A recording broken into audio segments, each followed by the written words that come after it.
Hi అండి. ఏపీలో కొత్త రేషన్ కార్డుల పంపిణీ గురించి కీలక ప్రకటన అనేది వెలువడింది. ఆగస్టు 25 నుండి కొత్త రేషన్ కార్డులు పంపిణీ చేయనున్నారండి.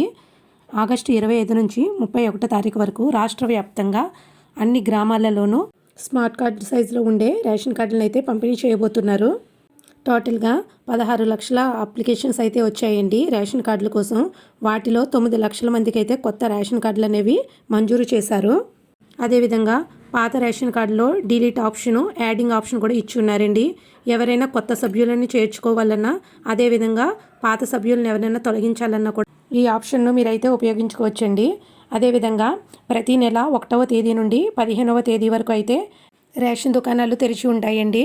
రోజు ఉదయం 8 గంటల నుంచి మధ్యాహ్నం 12 గంటల వరకు, అదేవిధంగా సాయంత్రం 4 గంటల నుంచి 8 గంటల వరకు అయితే షాపులు తెరిచి ఉంటాయి.